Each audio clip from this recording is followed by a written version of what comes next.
It's time for PaleoRadio, only on Secular Media Network. You are now entering PaleoRadio.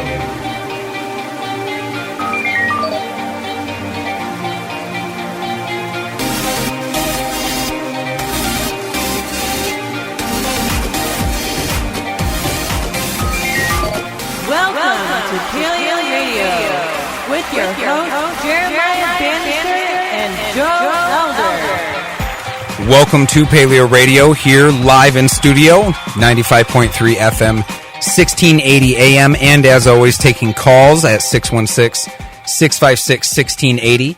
My name is Joe Elder. Thank you guys very much for joining me.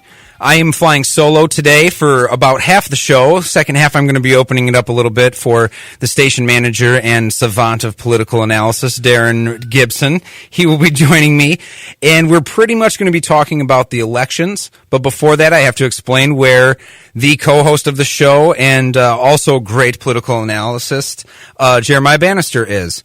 He is going to be at the MGM Grand making a speech about his family and their involvement and his entire family with Samantha Bannister, his daughter, and her association with Make-A-Wish, where she went over to the UK and got to do the Doctor Who experience with the entire family. They went over there. It was an amazing thing. I urge everyone to go to Jeremiah's Facebook page. It's just facebook.com/Jeremiah-bannister. And follow that. Again, he's at the MGM Grand going to make a 5-minute speech, which is really, really impressive. And I'm very proud of him and happy about it. He's going to be calling into the show at 2:30 and just sharing his feelings and giving us more of an update, a lot better than the one I can give you. But getting into what I really want to talk about today is obviously the election. And not just the election, but kind of break it down into a couple groups, maybe whose fault it is. Like, we like to play that game, so let's just openly play it. After we get into whose fault it is, maybe we can get to what do we do now, and is there possible solutions, and what is a good idea and a bad idea, and how to express ourselves with a Donald Trump presidency that is a reality and a fact now. And it pains me very much to say it, but it is a fact. It's the way it went. And a lot of people have a lot of different explanations for why it went the way it did, and I want to break that down a little bit. And if you have different opinions on it, please, again, call in at 616-656-1680. There's an article that I looked into that I think really plays into the whose fault it is category, and it's entitled, Clinton Shills Need to Be Cleaned Out of Mainstream Media. This is the Observer, and it's Michael Sonato. He says the media bears responsibility for Clinton's loss in the general election because they helped rig the primaries against Sanders, which I think is a legitimate point. He leads in with, Democratic pundits and shamelessly partisan journalists in the mainstream media have predictably reacted to Hillary Clinton's embarrassing defeat to Donald Trump by blaming everyone but Hillary Clinton. But Clinton's implosion signals their own demise, and they need to purge the Clinton shills out of the mainstream media. Now, I think that's relevant. Look at how far off predictions were to reality about what was going on. And that's because people were getting handed a lot of stories. And that's not conjecture at this point. We can look at WikiLeaks, and it will give us a rundown of the people that they actually handed stories to at certain times to get their message across the way they wanted it to get across. That's a real thing. And there's a lot of people that were playing that game, and they played it all the way up till the end. And I think it's why you got the passive voting results that we got, which were no better than they have been in any other election, by the way. So the claim of a huge revolution I don't think is really true. It's the same amount of voters we've always had, actually 1 million less than we had 4 years ago. But everyone's looking around, and I don't think anyone's considering the fact that the Democratic Party split in half right before they came up to fight up and go against Donald Trump. And the media didn't really want to cover the idea that the Clinton campaign was not really a unified front, especially with young people, and especially with Bernie Sanders supporters. And it basically was about 2 weeks after Bernie Sanders had lost in the Democratic primaries that they said, okay, Bernie, you guys had your chance, all you supporters. Now it's time to join the machine. And most people didn't. And nobody really wanted to talk about why they didn't. That stopped happening for the last month and a half. There was one direction that the media was going in, and it was that Clinton is going to smash Trump. He's got no chance, and his supporters are low, and it's going to be fine. Well, that it's going to be fine is the result we got with 1 million less people coming out in your turnout. And I don't think all those would have been liberals, but at the same time, it's not like people thought Donald Trump was the threat he actually was. So I think we all have a lesson to learn from it. Going back into the article, it was obvious to anyone paying attention this election that the media heavily favored Clinton's campaign. The WikiLeaks emails from the Democratic National Committee, DNC, and Clinton campaign chair John Podesta provided further insight into the extent the media coordinated with the Clinton campaign to manufacture consent for her candidacy. And this is exactly what I'm saying. There is no personal responsibility in the mainstream media, but the blame for Clinton's loss to Trump should be placed just as equally with the Clinton campaign as with the Democratic Party establishment, who rigged the primaries for the candidate their corporate donors most preferred. We know that happened. And I just think that there's a lot of in-house cleaning to do, folks. And I think we can put a timeline on it. We can say, hey, take a month or so to just be absolutely distraught and upset and worried. And I think we can still be worried because I think that we have a lot of work to do going ahead, and I think it's not going to be fun and it's going to be bumpy. But we can take that time and say this is the amount of time I'm going to give myself to grieve about the results of this. And then it's going to be time to get to work. And it's not just getting to work on what we have to do with Republicans, right? If you're thinking as a Democrat, and I'm trying to right now, I think I consider myself more left middle, but if I'm looking at this and I'm saying, what does the Democratic Party need to do? First, accept the fact that half the country just rejected the messaging that was being sent. Whatever the message was, it did get colluded in a way that people didn't understand it or didn't like it enough to buy it, and 1 million people didn't come out more to vote, and that's a result of people not caring enough. And so messaging was a problem, and we can admit that the split from the DNC and what it did to Bernie Sanders voters and the people who supported him and thought that they had a fair shake really affected their confidence in the Democratic Party. Period. That happened.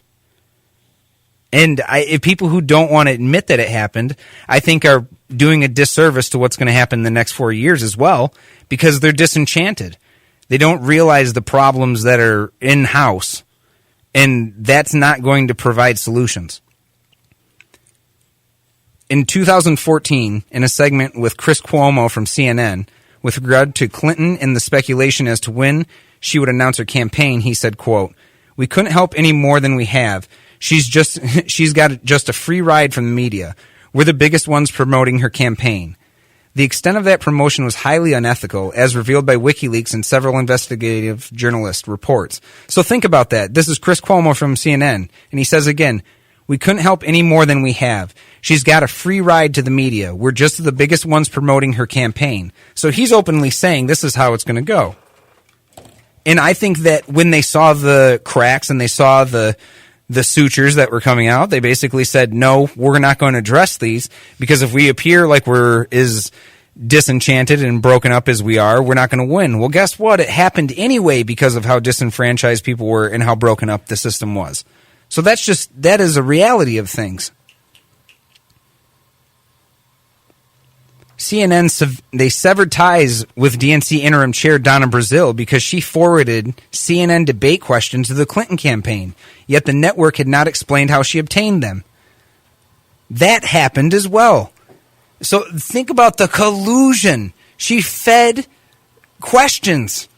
You remember, you guys know the line. If you guys are the debate watchers, the people that are really the political junkies that I know that you are, you know that when they start those debates, they give neither candidate has been issued either of these questions. They have not seen them. They do not know what we're about to ask them. Now, here's an open and honest feedback and open and honest information that says, Oh, absolutely they do. Down in Brazil, handed it right over. Said, here it is. Here's what we're going to ask you. Prep up.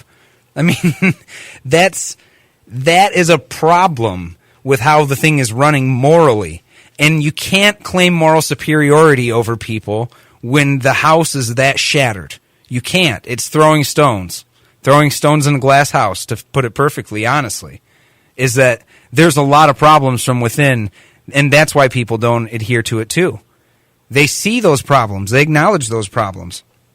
And people who don't acknowledge problems don't solve them. That's what I have to say about the liberal side of this argument. Here's the Republican side. I don't think that half the country just turned into rabid racists overnight. I think that racists voted for Donald Trump. I think almost all racists that were active at all voted for Donald Trump. But I'm going to go back to the numbers again. 132 million turned out this year. 131 million 4 years ago. Those racists didn't have a surge. So those were the same racists that were voting 4 years ago. They're the same people. So that group of people that I acknowledge exists, they're already in the voting block of what happened 4 years ago. So what's changed about everything? Well, what we were just talking about, Clinton lost the millennial vote. She lost the millennial vote poorly, and that affected her. Donald Trump won 30% of the Latino vote. 30%.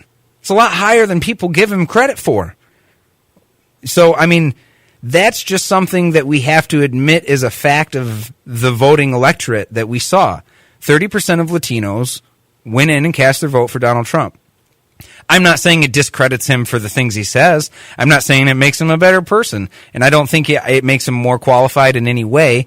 But I think when we describe the group that voted for him, we have to be a little bit more analytical than saying that they all had a one-track mind and they voted one way. Because I don't think they did. And both of these candidates, by the way, were known as the least liked candidates of all time. Both of them. Hillary lower than Trump, I believe, for some point, and him lower than her. But the point is they both were the most disliked, and I don't think that changed either. I don't think people enthusiastically voted for Trump. Some did. I don't think all of those votes that were cast for him were voted with that much joy.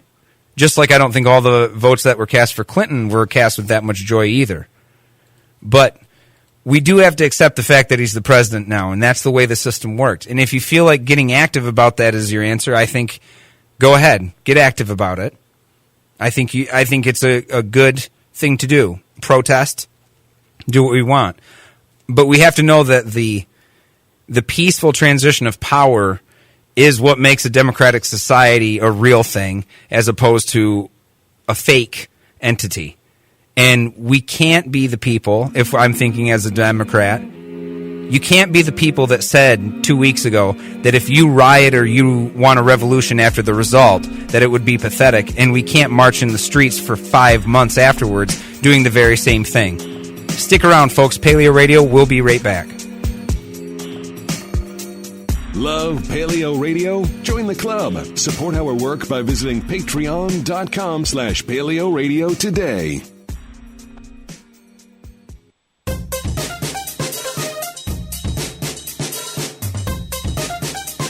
Back to Eagle and Dragon. Thank you for joining me again, Joe Elder, Paleo Radio, 95.3 FM, 1680 AM, WPRR. You can call us, 616-656-1680, to join the conversation with myself, discussing the electorate, how the vote broke down, how we ended up with the Donald Trump presidency. I'm going to continue with the article that I was talking about earlier, Clinton Shills Need to Be Cleaned Out of Mainstream Media, by Michael Sonato. He says, continuing on in the article, we were talking about WikiLeaks. As my computer stops, look at that, the lovely thing of live radio right here, but I happen to have my phone and have that ready just in case. So bear with me for one moment as I grab the article. We're back to it. CNN also frequently had pundits praise Clinton on air without disclosing their financial ties to her campaign. The Intercept reported in May of 2016 that an op-ed published by CNN under Atlanta Mayor Kasim Reed's name was actually written and sent to the network by a Clinton super PAC. Now think about that. Think about what that means. that an op-ed that was supposedly written by Atlanta mayor, the mayor of Atlanta, Kasim Reed, was actually written by a super PAC and sent by the Clinton administration. I mean, that's out and out plagiarism. That's consumerism. That's vaudeville, folks. That's show and dance stuff. Think about that. It came from supposedly the mayor, but it comes from a super PAC. That is, if anyone who has had negative things to say about a company or an industry like ALEC, which I do, you should have plenty of negative things to say about this type of crap, because it's the same thing. And if it's the same thing and it's on your side, then get your broom, sweep it up. There's got to be a way to solve these problems. And if one party's better than the other, then I'd like to see them take a different solution. Because if the solution is that it's just blame the other side, we're getting nowhere, folks. It's grinding gears. But that is something that shows how far and wide the shill corporation, the shill team was for Clinton. That they could tell an Atlanta mayor, we're going to put your name on something you didn't write as a super PAC and send it through to you, and you're going to publish that and say you wrote it, okay? And yeah, no problem. Send it through. That's crazy. And that's way more collusion and corruption than people expected. I know it is. There's no way people that are going into this election, most people knew that Hillary Clinton's team, through super PACs, sent over information that got covered by Atlanta's mayor, faking it was him when it was their messaging and their writing. That's something we have to deal with as a country if we're trying to see how we don't end up with Donald Trump's again.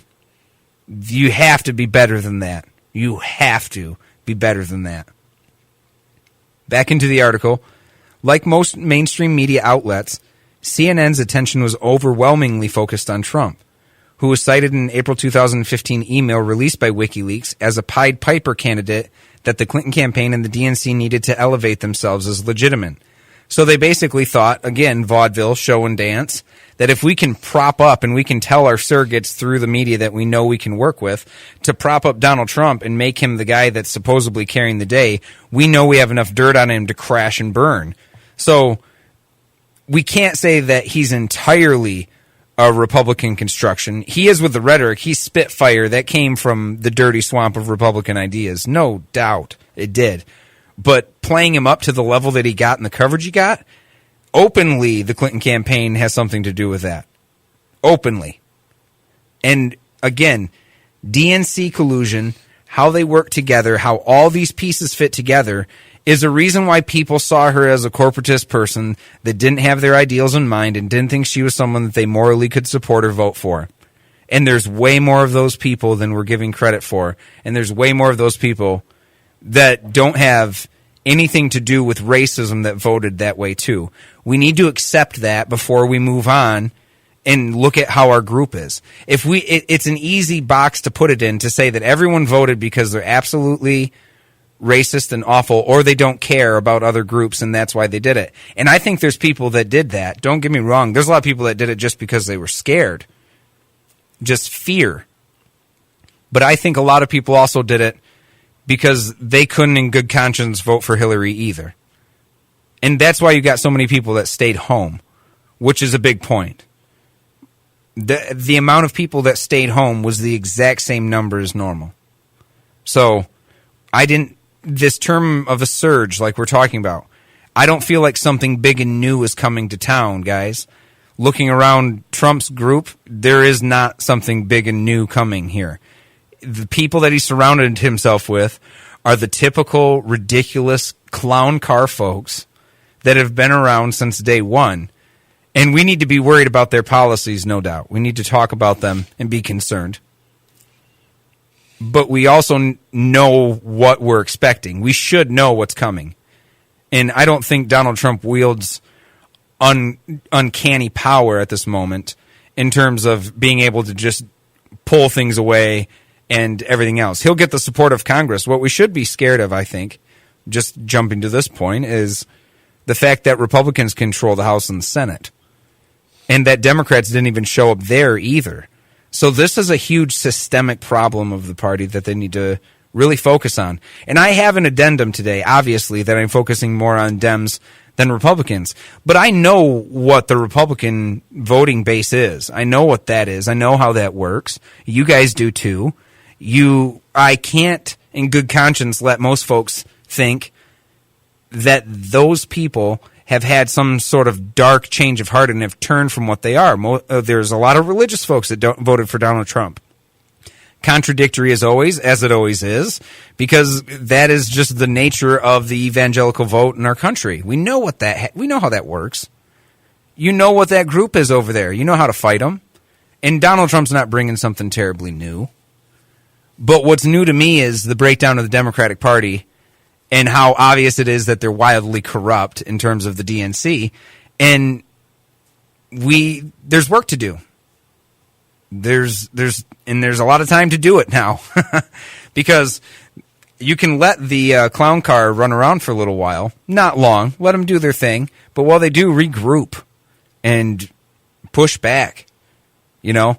You can look at things like an arrow in terms. I'm just trying to tell my liberal friends it's not over. Don't worry about the nuclear bombs dropping. That's what I'm trying to say. Just don't buy into being so scared that it's crippling. I'm worried for people that are so scared it's crippling. Because you can push back in your own way, and there's a lot of different ways to do it. And it doesn't mean that you have to protest, doesn't mean you have to write letters, all of that jazz. No. But you can voice your opinions and you can push back just the same as you always could. But there's a way we need to message to other people that agree with the way or the way we want the country to run or the way the government works.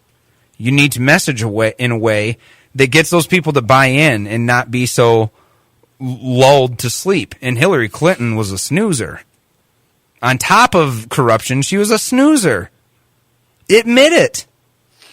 She was just bland and average in the sense of exactly what you expect a politician to say and do, and someone who would literally go in front of a microphone and repeat what the polls had said just recently. And I'm not talking about her campaign, just that public opinion on something has changed from 4% to 6% approval, and she would oppose, and she'll oppose it all the way until it tilts to 51, and then all of a sudden Hillary Clinton is pro-gay rights, and she's done with building a wall and the border, which she was actually for in the 90s. So let's just call it what it is. She's pretty bland, and she's a snoozer.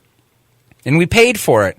And there was a group that had a lot of energy and a lot of enthusiasm, and there was a machine that worked against it to make sure it didn't go further than it did.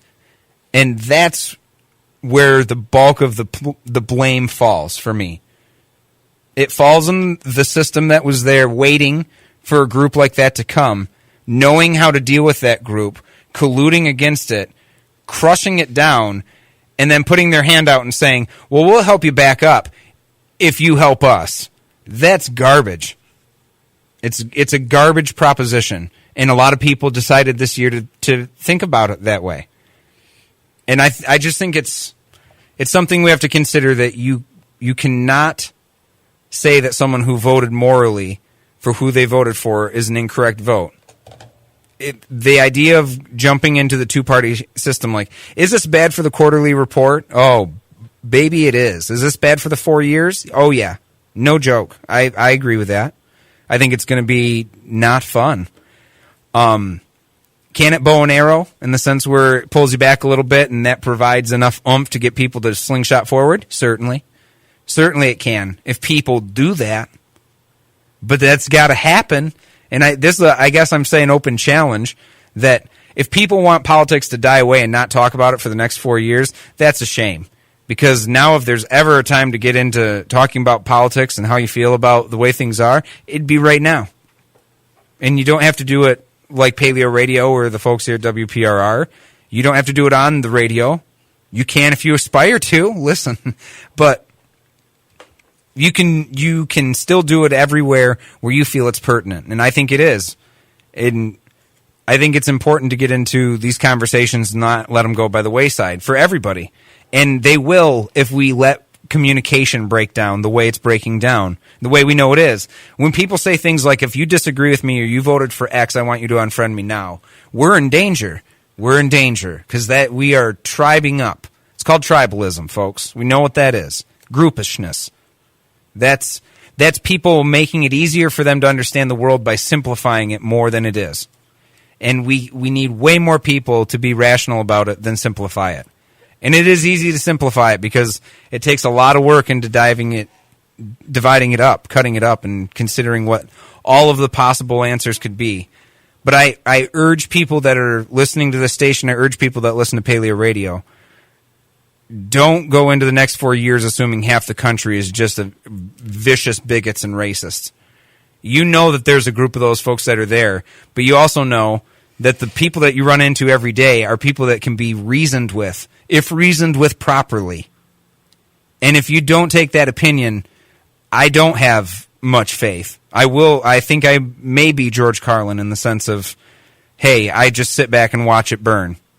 I don't know what to do if everyone's done talking about it in a real way. And, hey, we talked about this before the show when I was in studio here with Lauren, who's amazing and runs the show and the board for me, and also with Darren. But you can tell people how their idea was racist without calling them racist outright. And that produces a much better result. And I encourage more folks to do that. You're going to have to engage one way or another. Accept it, and let's work from there.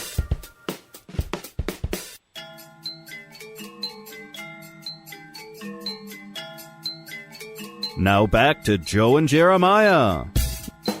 Welcome back to Paleo Radio. Joe Elder in on his lonesome. We are expecting a call from Jeremiah-Bannister right now. I believe this is him. We can bring him in. JB, how are you doing? It is totally me. You're lucky, man. Look at You're that. Lucky it wasn't. Yeah. Hey, dude, crystal ball. It's a crystal ball, and John Edwards taught me very well when I crossed over. I knew that it was you. So if you guys want to send your money over to me, please feel free. I am a savant and I'm a mentalist. No, yeah, how are you? You're kind of like what is it, Miss Cleo? The Yeah. old psychic. You need to have one of those late night shows, man. Like Thank you. At 11 o'clock, where you're wearing one of those Swami hats, one of those turbans, and you can wear one of those and have a crystal ball and predict people's future about love and money. That sounds like something we can give to the people that donate to our Patreon over $1 that get the rewards videos. Selfless plug. Yes, they would get special behind-the-scenes readings from Joe. Yes, I'll predict your future. If you put your palm up to the camera on your computer, I'll be able to read it, and I can let you guys know what's up. I okay. just wanted to call and say hi to everybody and tell everyone how much of a bummer it is that I can't be there today. But at the same time, we warned him, Joe. We warned him last week. We did. Yeah, that I was going to be in Detroit because today at around 6 o'clock, the event begins. It's the annual Wish Ball for Make-A-Wish Michigan.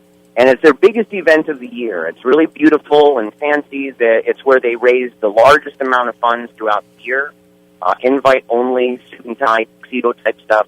And it's just going to be a beautiful time. But they asked me if I would be willing to talk about Samantha's Wish trip, where our whole family, Team Tiny Dancer, went to London and as well to go see the Actor Who Experience Museum. And so I talk about that, and then after I'm done, we eat some fantastic dinner, and as soon as that's over, Howie Mandel is going to get up. He's from America's Got Talent, and he's going to do a family-friendly comedy routine. Oh, man. So it's going to be a fantastic night. Tons of pictures. People can follow it on my Facebook page. I might even post them on the Paleo Radio Facebook page, and it's just going to be a great time. Yeah, that is fantastic. And that's like we wanted to say, too. Yeah, what a good reason to not be here if you're not here, right? Hey, I'm just going to be doing a speech at MGM, you know. Hey. Yeah, it's just one of those things. You know? That's how I roll, Joe. Yes. So anyways, do you have any political analysis, anything you want to share about the election? I know we're going to be crashing this next week as well and just kind of breaking it down further, but anything that you would like to say about that, too? Well, this is all I'm going to say for now, is that I'm really proud of our show. And I've said this online. I've said this on Twitter. I've said it on Facebook, even maybe kind of tiptoeing, being a little too braggadocious about it. But I'm really sincerely, genuinely proud of what we've done throughout this election. If people go back and they listen to our election coverage, they listen to our nuanced analysis that pools in from multiple sources. I mean, I think in 50 shows we had, I bet you we cited over 300 sources. I think that's fair to say. Yeah, totally fair. And from all across the spectrum, so we were getting information from all over the place. Not in a bubble. We were not in a silo. We weren't in an echo chamber. We were pressing the limits, and we were analyzing and making predictions that if people were listening and paying attention, oh, Jeremiah, it seems like we're losing you a little bit. JB, are you there? Yeah, well, we'll let Jeremiah call us back there. Seems like he lost some service. But, hey, Jeremiah, are you there? Yeah, I'm here. Okay, yep, we've got you back. Yeah, I'm kind of in a rough spot, but listen, I love everybody. I love the listeners to the show. I love the show. I think we do a fantastic job, and I think that it's important. And people have asked me, they say, well, okay, Jeremiah, you're right. You got accurate predictions. You guys accurately describe the situation. It doesn't matter. We try things. Hey, can you hear me? For them. Can you hear me, Jeremiah? It allows, yeah. Sorry, we're losing you in and out as you go here. We're just picking up pieces of what you're saying. Okay. I'm bummed about that, because I've got so much I want to say to you guys. Yes. I'm in a terrible place. I'm literally in a hellhole called Battle Creek, Michigan, where Angela and I were born and raised. It is. It's a terrible place, and I can say that because it's our hometown. I'm allowed. It's my right. It's a birthright that I can make fun of this town. Yeah. So I'll give it one more shot. If I go ahead. You actually sound really good right now. Okay, but if I say this, I say that it's important in the secular community, in any community, in all of talk radio, in all of news and media, especially in a world where people don't believe them anymore. They don't trust them to be honest anymore. They say, you're liars, you're colluders, you're in. Yep, we lost him again. Well, sadly, we can't continue that with JB. That does stink, but you guys know you're going to get more political analysis from him next week. You know you're going to get that more from me, whether you want it or not. Hey, that's just going to be up to you. But now I think it's a good time to bring in Darren Gibson, who's the station manager and also co-host of Southpaws Radio. How are you doing, Darren? Doing wonderful. How are you doing, John? I'm doing just fine. I wanted to bring you in, too, because when I was talking about the DNC and I was talking about what was going on there, I really think that you had a good insight onto that. And I want you to, just for a minute, kind of talk to everybody about how you predicted that a couple years ago. I actually went back into the Southpaws archives to a conversation that you and I and Jim Gerner had back after the 2014 election, where Rick Snyder won re-election as governor of Michigan. And one of the things that I said that day, I basically read an open letter to the Michigan Democratic Party that day, and a copy of that audio was forwarded to Lon Johnson, who at the time was the chair of the Michigan Democratic Party. He has now since stepped down. He ran for Congress in the 1st District and basically got his ass handed to him Tuesday night. No, it was bad. He got beat really, really bad. And then one of the things that I said, well, among others, and I'm going to play the clip Wednesday on the show, was that the party had to start listening to people, number one, which they didn't do in 2014. They certainly didn't do in 2016. Even now, they're blaming third-party voters, and it's not the fault of the third-party voters, because out of over 7 million people that are registered to vote in the state of Michigan, 2.6 million people sat home did not cast a ballot whatsoever. 100,000 people who cast ballots in this last election in the state of Michigan voted down ticket, but left the top of the ticket completely blank. They did not vote for president at all. 100,000 Wow. people. I think that's unprecedented. Isn't that interesting? It is. I think that's something that, just so you guys know, and we should fill in some of the Paleo Radio folks so they know this too, that Darren and I have a long history of being on the radio. He allowed me to join Southpaws, what was it, in 2012? 2013, I think. Yeah, so we've had a lot of conversations, particularly about Democrats and Republicans, even some in-house ones with Michigan and what's going on there. But, man, I think you're nailing it in terms of 100,000 people don't come up and don't vote for the person who's in there. That's something political analysis, people who look into it, they have to deal with that number, right? Yeah, you would think they would, but they're just going along and blaming third-party voters instead of looking at the numbers and saying, wait a minute, 2.6 million Michiganders didn't vote at all, and of the remaining 4.4 million or so that did vote, 100,000 of them left the top of the ticket blank. Yeah. And that's, I think, and the thing too is, and this isn't to disparage people from doing it, I think it's important because how often do you hear people on the left or on the right, once they lose the election, say, well, my party sat home. They didn't show up. That's not the case if 100,000 people showed up but didn't pick somebody. That's a different thing, right? I mean, that shows the disdain. We've talked before about having an option on the ballot, none of the above. Yeah. I think 100,000 people just said none of the above. Without a doubt. And that is a great point. That's a great analysis looking into it, too, because I think looking in and saying how people go in and how they vote and go through the process, if they're willing to go through the entire process, but they're still willing to say, I don't think either of you deserve it, that's a vote in itself. It's a serious vote, and it's a legitimate one. Exactly. And one of the other things that I said at the time was if the party didn't change their ways, people were going to start voting third party. I didn't have my crystal ball out at the time, and I didn't realize how accurate that would be. Yeah. But look at the numbers. Jill Stein got double the vote that she did in 2012 in the state of Michigan. Yes, she did. Yes, she did. And that's the thing is, it's really important to break down these numbers. That's why I know that it's true that it would be easy to say that everybody that didn't vote for Clinton or voted third party to have their little, like they'll say, oh, this is a little whiny protest vote, and that's why we have Trump. Is it that, or is it because the party's getting so rough that people don't want to play that game either? I think it's the latter. I think people are fed up. A lot of people got fed up when Bernie just got, handled the way that he did. I'll say he got screwed. Yeah. Yeah, I think he did. It's just...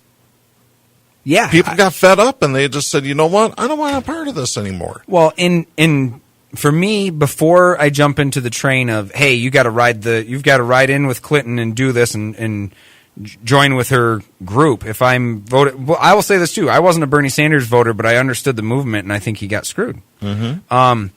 You predicted that he would too. Yes, yeah, I called it. July of 2015, you called it. Yes, and so this is another thing to say. I know this is another selfless plug, but folks, stick around with WPRR. It's been years of saying things that are being played out. Now, I don't think we sat here and said Donald Trump's going to be our president. No, but talking about the intrinsic problems that both sides have, that conversation has been happening right here in Grand Rapids, and it has been for years. Yeah, and I haven't heard any other radio stations talk about that. I haven't heard NPR talk about it. I haven't heard any of the conservative stations in town or across the country talk about it. That's right. Hey guys, stick around. We're going to have much more with Darren Gibson of Southpaws and the station manager of WPRR, talking about the elections, Clinton, Trump, the voters, the people who didn't vote, the people who came in and didn't make a decision, all of that and more. Stick around. For debates, interviews, or speeches, contact PaleoRadio at gmail.com.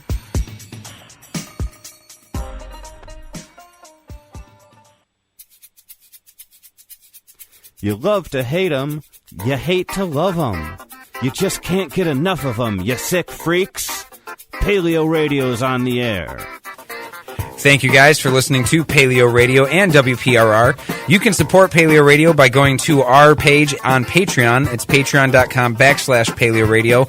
We have all of our shows on that website for free. You can always get it for free. But if you like the content, you like what we're doing, and you want to support the show, you can donate on the side. Per episode, it can be 25 cents, 50 cents. And like we were talking about earlier, if you break the dollar barrier, then you are most likely entitled to some very fantastic extra media that's special just for you. I'm sitting here with Darren Gibson of Southpaws and the assistant manager of WPRR, and we're discussing the election. More importantly, 100,000 people in Michigan alone that did cast a ballot but did not select either Donald Trump or Hillary Clinton or third party. They just simply left it blank. Mm-hmm. And that is it is something that is so worth talking about, is it not? And who knows how many people did that across the country? Yeah. And hopefully that's something that people cover. We wanted to share it with you guys because I think that is a very legitimate story. It's something that we all have been talking about for a long time. Like you said, the none of the above vote. We were talking about that on Southpaws for a long time. Mm-hmm. I remember you talking about that many years ago. Mm-hmm. And it's legitimate as ever. Yep, it sure is. Do we have Jeremiah back? We do. We're gonna try this one more time with JB. Jeremiah, how are you doing? Yeah, we're gonna try it one more time. If it ends up falling, I'm not even gonna call back. That's man. All right, brother. Let's go for it. I'm trying. So this is the last thing I'll say again to reiterate. I think that this election, I think we did a fantastic job. I think PRR did a fantastic job, and I think it means a lot to be able to say that because we can look out over the spectrum in media and say, wow, look at all of those totally wrong forecasts, right? Yes. Look at that analysis that proved to be dangerously deficient. And I think that there's a value to saying you're not owned by a corporate group, you're not owned by a party, you're not owned by any kind of interest. That you sincerely are trying to diversify your source pool, to look at information from different perspectives and give people a fair shake when you can, and to be balanced and sober in your discussion about forecasting and about analysis. And I think that Paleo Radio, I think Southpaws, I think PRR, I think they stand out, especially in the progressive community and in the secular community. I think they stand out. Almost unique like a snowflake. It's true. And it's true. And I cannot even begin to tell everybody how proud I am to be part of the show, how much I love our audience, and how I am excited.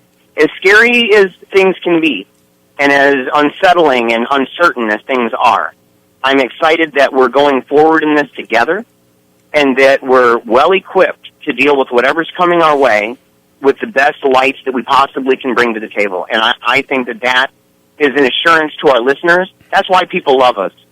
That's why people love the show and why they're listening increasingly to independent, alternative, new media like ours. And so I'm excited, Joe. I'm bummed. I'm excited. I'm nervous. I'm all of these things. And now I'm going to Make-A-Wish. So I can't wait to be back next week with you guys. I hope you have an awesome rest of the show. Love you like crazy. And I hope it goes great. Sounds great, Jeremiah. Thank you very much for calling back in. I'm glad it went through beautifully. No problems. All right. So, Darren, I had a couple questions for you, which is actually the same ones that I was proposing and just kind of wanted your opinion. Yeah. One thing is, who do you think is to blame? If there's blame to go around, right, who holds the most of it, in your opinion? 100% the Democratic National Party. Okay. Just from word go, they had the table tilted in favor of Hillary Clinton. They did everything in their power to. I've heard the word coronation used by a lot of Bernie delegates. Mm-hmm. They did everything in their power to coronate her as the next president. You know, forget Bernie Sanders, forget a progressive movement, a progressive platform. There were things. I've been talking to a Bernie delegate who was on the platform committee. Her language. She's out of Detroit. Lena Thompson. Her language is in the Democratic Party platform, and she was talking about how Bernie delegates were just dismissed. It was just, oh, no, we're not listening to you. And I'm still getting that after the election from some pretty hardcore Democrats. I actually got in an argument with one of the other hosts on this station who just dismissed me and said, oh, no, Bernie, because I said Bernie would have beat Trump, would have mopped the floor with him. The polls showed it. Yeah. Yes. And it was just dismissive. And I said, right there's the attitude that's holding back the Democratic Party. It's the dismissiveness. It's the I know it all. Nobody else knows anything. So we're not going to listen to anybody else and listen to other opinions. Yeah. In my mind, I agree 110. I actually think that, to put it in an analogy, the Democrats are sitting in a boat, and across the bay is a Republican boat that was on fire, and it was burning. And they have the binoculars over there, and they're going, look at how on fire this boat is. It's falling apart. And there's some people on the bottom of the hull of the ship of the Democratic boat saying, we've got holes. We're sinking. We're slowly going down. They're like, never mind that. Look how on fire that is. They're refusing to admit the problem that's pulling it down. And I don't know how you can get past it. What do you think people should do differently? Within the party? Or? Yeah, sure. Within the party. The first thing I think that needs to happen is that every single official in the Democratic Party, local level, state, national, all ought to resign or be fired and put regular people in there. Not donors, not corporate bigwigs. It needs to be the party of the people. If you're genuinely going to call yourselves the party of the people, then the people need to run it. Yeah, great point. And stop chasing money. Get candidates. Get quality candidates first. The money will follow afterwards. It will. Trust me. Yeah, even if it's $26 a candidate, right? Exactly. There's a free Bernie plug. Yep. But yeah, that is a good insight on things. Something has to be done different, right? It can't stay the same. You know, Dave Ramsey says it all the time on his radio show. If you use a vanilla cake mix and expect chocolate cake, that's the definition of insanity. Doing the same thing over and over again and expecting a different result. Yes, I love it. That is a great answer. Do you plan on changing anything about what you want to do? I mean, like personally, is there a way you want to? I don't want to say attack this, but like how are you going to view working against or talking about a Donald Trump presidency? Are you in the camp of like anything he does I oppose, or are you in the camp of we'll see, or just how do you feel about it? I think I'm still in shock at this point. Everybody is in shock. Even Fox. The pundits at Fox Tuesday night and into Wednesday morning were like, what is going on here? This is something we didn't expect. They honestly didn't expect this. Yeah. And Nobody did. And that's why, especially with the article that I was talking about, I'll give that last little plug again. Observer, Clinton shills need to be cleaned out of mainstream media by Michael Sonato. That's exactly what he's saying is when they're force-feeding the information, I mean, we're talking about disinformation of grand proportions, that when they're force-feeding media like that, you get people assuming something that's absolutely not true. I mean, that's how disinformation works. Mm-hmm. It's not there to lead you nowhere. It's there to literally lead you in the wrong direction. So I think there's something to play with how many people played ball with the Clinton campaign about reporting stories out for her. How many reporters were listed in WikiLeaks? About 60? It was something like 60, and they were not small names. No. Not small names. No. Savannah Guthrie, I know, was one of them on the Today Show. I mean, just the names that were on that list were just something else. And just your everyday people that were, well, not every day, but your everyday journalists, quote unquote, that are writing the stories and generating most of the stories for Associated Press, Boston Globe, Politico. All three of those were mentioned. New York Times, I believe, was mentioned. Yep. I'll just quickly read from the article what he said. Yeah. The Associated Press, Boston Globe, Politico, and other media outlets were revealed by WikiLeaks to have been complicit in being fed propaganda from the Clinton campaign to publish its autonomous journalism. Like that's exactly how you get polls to not come out with the right answer and to not have people be as complacent as they could possibly be about the campaign. That's exactly how you do it. Mm-hmm. And here's the other thing with the polling. When any party that does their internal polling, they need to hire somebody that is going to tell them the truth and not tell them what they want to hear. This is what happened to the Democratic Party this year.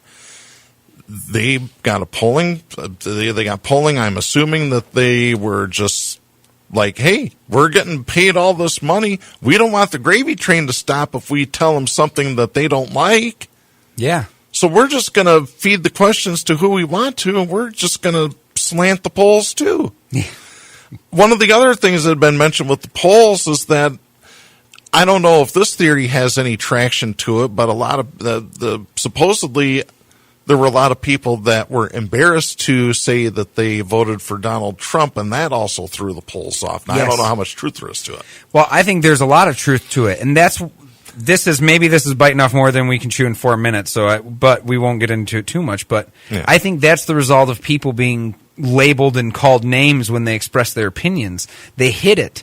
But when they got into the voting booth and no one was looking, they voted the way they thought. Well, how do you actually get that person? If you disagree with them, how do you actually get them to change their mind at the voting station to allow them to say things in public discourse that will be controversial and will be questionable, but you break those things down and explain why it's not right without using negative language? And I truly believe, and maybe you'll disagree, but I truly believe that the huge movement of people that when they see something that is ignorantly racist or overtly racist, they have kind of a see something, say something mentality, and it's a shout that person down mentality. And those people don't lose their racist ideals or their ignorantly racist beliefs because you yell at them. They only do it when you break it down for them. And so I think that that is partially responsible for why a lot of people went into the booth and voted for him, because they didn't know any better, but they were scared to talk about it.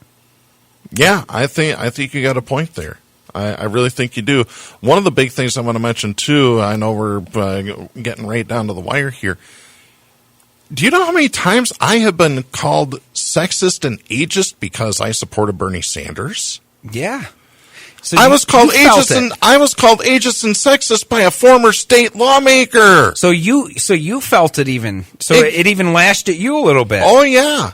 And that's yes. So I mean, think about the people that don't have more of a strong stance on things like you do. I'm saying that this is very true for people or Paleo Radio listeners who don't know Darren. He's not shy about telling you what he thinks or how he feels about things. And so imagine if you're a person who is pretty timid about it and wants to talk about it, but if you go into that area, you got shouted back as being an ageist and misogynist. You're gonna curl back up, and you'll still keep your ideas. Yeah, I just kept saying what I said. I just basically got rid of that person. I was like, nope, we're done here. Yes. We're done. And speaking of being done, sadly, the show is done. Thank you guys so much for listening. Again, you can support Paleo Radio by going to our Patreon account, patreon.com/PaleoRadio. Darren, thank you very much for staying around and talking with us. Thank you so much, Joe. Really appreciate it. Again, Lauren, thank you for running the board. She's amazing as always. Jeremiah, good luck at MGM, speaking for Make-A-Wish. If you guys love Paleo Radio, love WPRR, please call in, please contribute, please stick around and listen to all of our other shows. We love you, and we will see you next week. You've been listening to Paleo Radio, exclusively with Secular Media Group.